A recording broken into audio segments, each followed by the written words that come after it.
پھر اس سرزمین میں علامہ اقبال جیسی شخصیت پیدا ہوئی ہے. یہ ساری چیزیں جو ہے یہ در حقیقت اشارہ کر رہی ہیں کہ یہ ملک مشیت ایزدی کے کسی طویل سلسلے کی ایک کڑی ہے. اور وہ سامنے آ گیا تھا کہ سن 47 میں یہ قائم ہوا ہے، اور پورے 9 مہینے بعد 14 اگست اور 13 مئی، 14 اگست سن 47 اور 13 مئی سن 48، پورے 9 مہینے بعد اسرائیل عالم وجود میں آ گیا. اللہ تعالیٰ نے اس عالمی بیماری، اس کے لیے جو علاج ہے وہ پہلے پیدا کیا ہے. جیسے کہ حدیث میں آتا ہے ما انزل اللہ من دائن الا انزل له دوان، اللہ تعالیٰ نے کوئی بیماری ایسی نہیں اتاری کہ جس کا علاج بھی نہ اتار دیا ہو. اور جیسے کہ ماں کی چھاتیوں میں بچے کی ولادت سے پہلے دودھ پیدا ہو جاتا ہے، اس کی غذا کا بندوبست پہلے ہو جاتا ہے، اسی طریقے سے اسرائیل کا جو فتنہ اٹھنے والا تھا اس کی سرکوبی کے لیے پاکستان وجود میں آیا ہے. اور آج وہ مرحلہ آ گیا ہے تاریخ کا ایک عظیم موڑ. آپ دیکھیں گے کہ بڑی مشابہت پیدا ہو گئی ہے.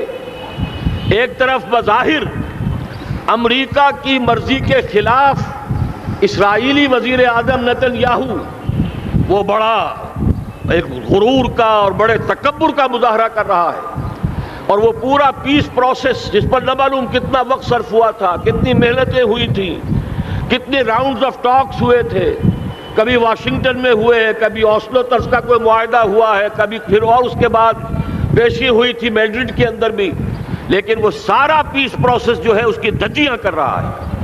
وہ وقت بالکل قریب نظر آ رہا ہے کہ یروشلم کے مسئلے پر وہاں بٹی دہک اٹھے گی. اور احادیث نبویہ میں جو خبریں دی گئی ہیں کتاب الملاحم کی احادیث میں معلوم ہوتا ہے کہ اب اس کا آغاز ہونے والا ہے. نتن یاہو کو امریکہ کے خلاف جانے کا اصل میں حوصلہ کیوں پڑ رہا ہے؟ اس لیے کہ اسے معلوم ہے کہ فرنگ کی رگیں جہاں پنجہ یہود میں ہے، چاہے کلنٹن ہو یا کلنٹن کا باپ ہو، یہودی لابی وہاں کی اتنی مضبوط ہے، کانگریس میں اور سینٹ میں ان کا اتنا اثر ہے کہ کوئی بھی وہاں شخص بڑے سے بڑا طاقتور اور بڑے سے بڑا اختیارات کا حامل اسرائیل کی مرضی کے خلاف نہیں جا سکتا. یہی معاملہ یہاں نظر آ رہا ہے. بظاہر تو ناراضگی کا اظہار ہوا ہے، لیکن یہ بات اب تو کھلتی چلی جا رہی ہے. حقیقت یہ ہے کہ یہود اور ہنود کا بڑا گہرا لنک قائم ہو چکا ہے، اور یہ بھٹیاں اب دونوں طرف دہکیں گی.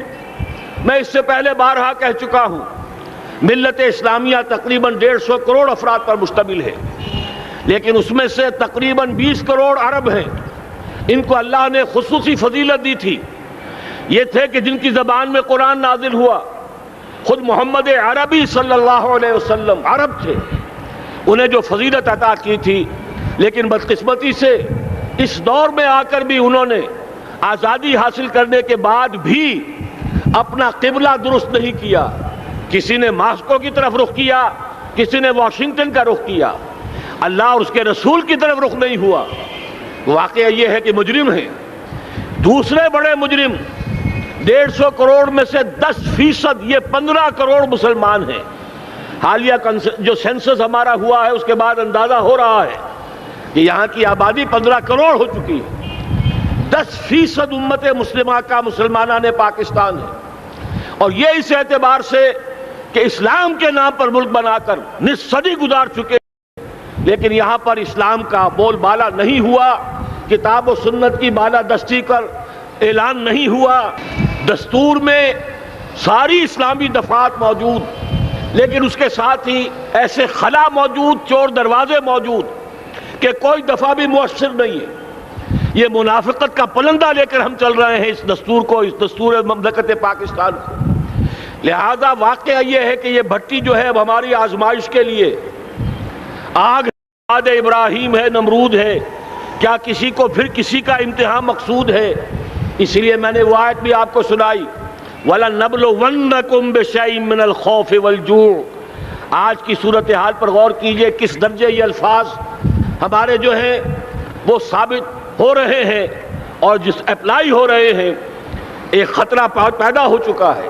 واقعہ یہ ہے کہ کوئی کرائسس ہو، کوئی خطرہ ہو، کوئی اندیشہ ہو تو قوم جاگ جایا کرتی ہے. اور اس کے بعد حقیقت یہ ہے اگر ہم نے جرأت کر لی، اور مجھے یقین ہے کہ ہو جائے گا، کچھ لیت و لال ہے، کچھ تاخیر ہے، حکومت کے کچھ اعلانات دو طرفہ سے بھی آ جاتے ہیں، لیکن مجھے یقین ہے یہ دھماکہ ہوگا، یہ مشیت ازدی ہے، یہ شدنی امر ہے، یہ ہوگا۔ اور اس کے بعد یقیناً اس آیت مبارکہ کا دوسرا لفظ ہم پر منطبق ہوگا، وَلَنَبْلُوَنَّكُمْ بِشَيْءٍ مِّنَ الْخَوْفِ وَالْجُوعِ۔ یہاں دوسرا لفظ بھوک کا لفظ ہے، ہم پر سختیاں آئیں گی یقیناً۔ الکفر ملت واحدہ، پوری دنیا امریکہ کی زیر سرپرستی ہمارے خلاف کھڑی ہوگی، ہمارے اوپر پابندیاں لگیں گی، لیکن شاید ہمارے جذبہ ایمانی کو بیدار کرنے کے لیے اللہ تعالیٰ اسی کو ذریعہ بنا دے، اور پھر اس کے ذریعے سے پورے عالم اسلام میں عوامی سطح پر جو ہمدردی پیدا ہوگی پاکستان کے ساتھ، اس کے آثار شروع ہو گئے ہیں۔ کبھی قطر کی طرف سے خبر آ رہی ہے، کبھی الاحرام کا جو ہے وہاں بات سامنے آ رہی ہے۔ معلوم ہو رہا ہے کہ جو بھی پبلک اوپینین ہے پورے عالم اسلام میں، اس کی وجہ کیا ہے؟ میں نے اپنے پچھلے جمعے کے خطاب میں عرض کیا تھا کہ جیسے پاکستان سلطنت خداداد پاکستان ہے، ایسے ہی اس کی ایٹمی صلاحیت یہ بھی خداداد ہے، اللہ نے چھپر پھاڑ کر ہمیں دی ہے۔ ایسا نہیں تھا کہ ہم نے لیبارٹریاں بنائی ہوں، ہمارے سینکڑوں اور ہزاروں سائنسدان ریسرچ میں لگے ہوئے ہوں، نہیں، اچانک اللہ تعالیٰ کی طرف سے ہمیں ایک نعمت غیر مترقبہ عطا ہو گئی ڈاکٹر عبدالقدیر کی شکل میں۔ پھر نہ معلوم کس کس ذریعے سے اس پروگرام کو آگے بڑھانے کے لیے جن پرزوں کی ضرورت تھی، کس کس ذریعے سے وہ پرزے یہاں پہنچے ہیں، یہ بھی خالص خداداد صلاحیت ہے، اور اس کو سمجھ لینا چاہیے کہ یہ ہمارے لیے ایک فرض کفایہ کے درجے میں ہے پوری امت مسلمہ کی طرف سے۔ اس کی وجہ کیا ہے؟ پورے عالم اسلام میں کہیں اور یہ صلاحیت موجود نہیں۔ کچھ ایٹمی دانت نکلنے کا امکان پیدا ہوا تھا عراق میں، آپ کو معلوم ہے کئی سال پہلے اسرائیل کے جیٹس آئے اور اس کی ایٹمی تنصیبات کو تہس نہس کر کے چلے گئے۔ اس کے بعد جو کچھ ہوا ہے خلیج کی جنگ میں، اس کا اگلا پچھلا کھایا پیا سارا اگلوا دیا، اور اس کے لیے جو پابندیاں ہیں شدید سے شدید تر ابھی تک چلی آ رہی ہیں۔ تو اچھی طرح سمجھ لیجئے کہ پورے عالم اسلام میں صرف ایک پاکستان ہے، پوری دنیا میں صرف ایک ملک ہے جو اسلام کے نام پر بنا، پورے عالم اسلام میں صرف ایک ملک ہے جس کے پاس ایٹمی استعداد ہے۔ ان دونوں چیزوں کو سامنے رکھیے تو پھر مشیت ازدی میں مختلف چیزیں جو اللہ تعالیٰ کی اس تدبیر کے اندر موجود ہیں، اس کی کچھ نہ کچھ کڑیاں جو ہے ملتی نظر آتی ہیں۔ لہذا اگر یہ معاملہ اب ہو جاتا ہے تو یقیناً اگرچہ سختی آئے گی، وَلَنَبْلُوَنَّكُمْ بِشَيْءٍ مِّنَ الْخَوْفِ وَالْجُوعِ، لیکن ایک تو یہ کہ اس قوم کے اندر سے انشاءاللہ جذبہ ایمانی برآمد ہوگا، اس قوم کے اندر سے ایثار اور قربانی کے جذبات برآمد ہوں گے، پورے عالم اسلام کی اخلاقی سپورٹ اسے حاصل ہوگی۔ اور میں یہ سمجھتا ہوں کہ جیسے نوائے وقت نے بھی بہت اچھا کیا، کل یا پرسوں کے اپنے جو سر وقت پر وہ احادیث شائع کر دی ہیں، جن میں سے دوسری حدیث بڑی معنی خیز ہے۔ حضور نے فرمایا عصابتان احرزہم اللہ من النار، دو لشکر ایسے ہیں کہ جن کو اللہ تعالیٰ نے جہنم کی آگ سے چھٹکارے کا پروانہ دے دیا، وہ لشکر جو ہیں وہ جہنم کی آگ سے چھٹکارا پا گئے، احرزہم اللہ من النار۔ وہ دونوں لشکر کون سے ہوں گے؟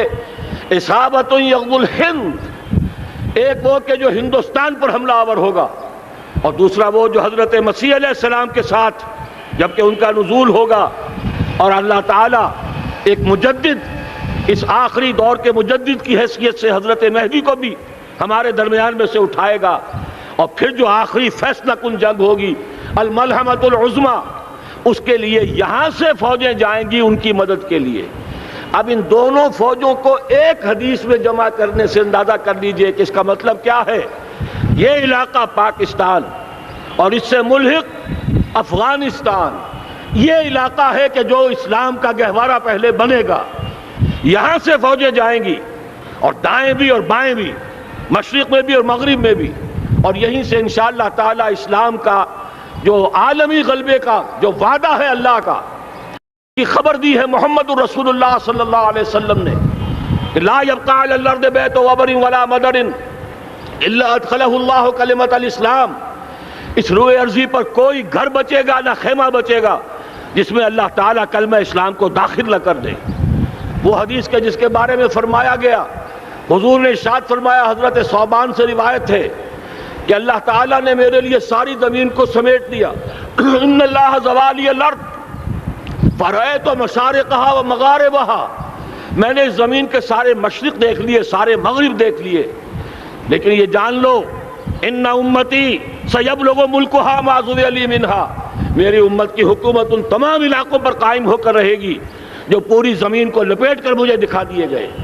یہ وعدہ پورا ہونا ہے، اور اس وعدے کا نقطہ آغاز یہی سرزمین، اور جیسا کہ ہمیں افغانستان میں آثار نظر آ رہے ہیں، ایک خالص دینی مذہبی حکومت قائم ہو چکی ہے۔ افغانستان کا 80% علاقہ امن کا گہوارہ بن چکا ہے، علماء کی وہاں قیادت ہے اور حکومت ہے۔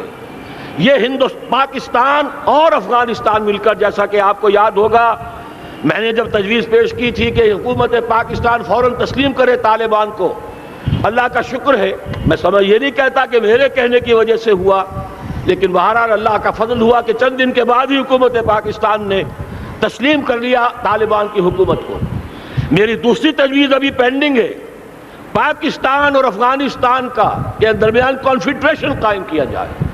یہ ملک دونوں مل کر واقعتاً، کہ ایک نے واقعتاً 15 لاکھ سے زیادہ جانیں دے کر مرنا سیکھ لیا ہے، اور جو قوم مرنا سیکھ لے اسے کوئی مار نہیں سکتا، اسے کوئی شکست نہیں دے سکتا، اور ایک وہ قوم ہے پاکستان میں کہ جو 400 سال کی تجدیدی مساعی کے اثرات کی امین ہے، یہ اس کا تراث علمی ہے، چاہے وہ تحریک حضرت مجدد الفسانی کی تھی، چاہے وہ علمی تحریک شاہ ولی اللہ کی تھی، چاہے وہ تحریک جہاد سید احمد بریلوی کا تھا، چاہے اور جو بھی رجال عظیم پیدا ہوئے ہیں 14ویں صدی ہجری میں، ان سب کے اثرات یہاں موجود ہیں۔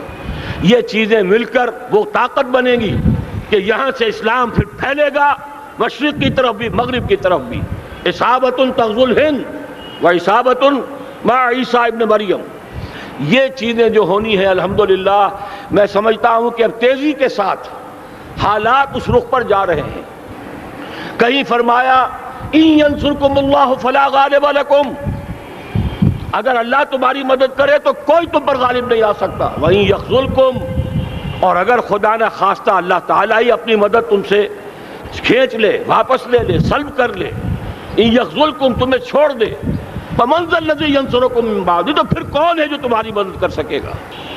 اس مرحلے پر سیاسی جماعتیں اپنے جو ان کا مزاج ہے اس کے مطابق چاہتی ہیں کہ کیپٹلائز کریں، پولیٹیکل مفادات حاصل کریں۔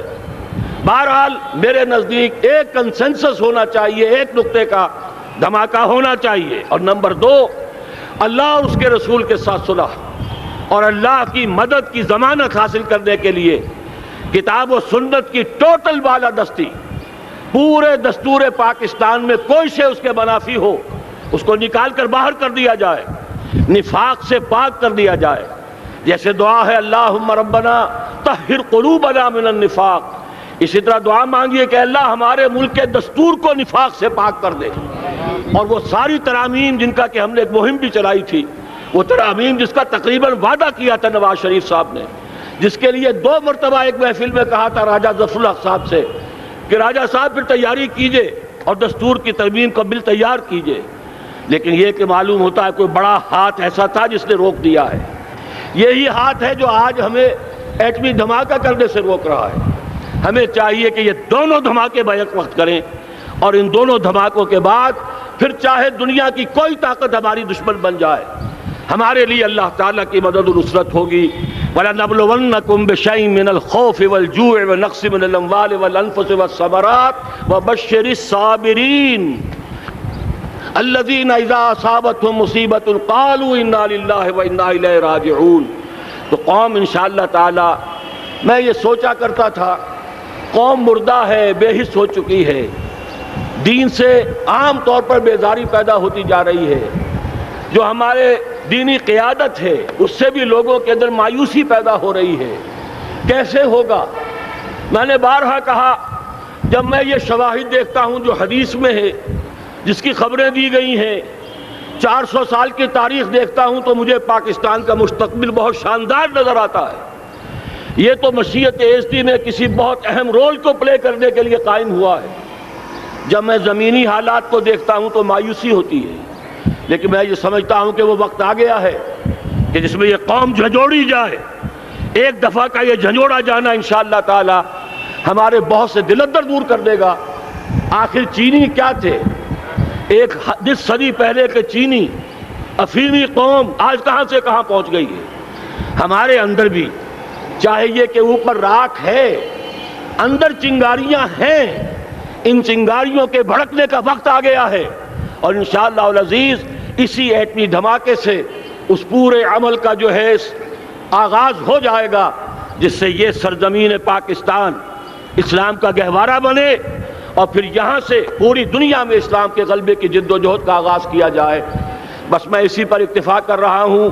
اللہ تعالیٰ سے دعا کرتا ہوں کہ وہ ہمارے حکمرانوں کو، اگر تو کوئی تاخیر ہو رہی ہے انتظامی امور کی وجہ سے، کوئی بات نہیں، بہرحال معاملہ ایک اچانک ہو گیا ہے، لیکن مجھے توقع ہے کہ انشاءاللہ وہ دھماکہ ہوگا اور جلد ہوگا۔ اگر کوئی تذبذب ہے تو ہم اللہ تعالیٰ سے دعا کریں گے وہ نواز شریف صاحب کے دل کو پھیر دے اور اس کے اندر استقامت پیدا کر دے، اور دوسرے یہاں کی سیاسی جماعتوں کو بھی یہ توفیق دے کہ کوئی اور سیاسی مسئلہ اس وقت نہ اٹھائیں، اور جو بھی یہاں پہ مذہبی اور دینی عناصر ہیں انہیں اللہ توفیق دے کہ وہ اس دھماکے کا مطالبہ کرنے کے ساتھ ساتھ، بلکہ میں یہ سمجھتا ہوں کہ اس سے بھی زیادہ زوردار انداز میں دستور پاکستان سے منافقت کے خاتمے اور کتاب و سنت کو سپریم لا قرار دینے کی ترمیم جو ہے اس کا دھماکہ بھی کیا جائے۔ اللہ تعالیٰ ہمیں اس کی توفیق عطا فرمائے۔ اقول قولی ھذا واستغفر اللہ لی ولکم ولسائر المسلمین والمسلمات۔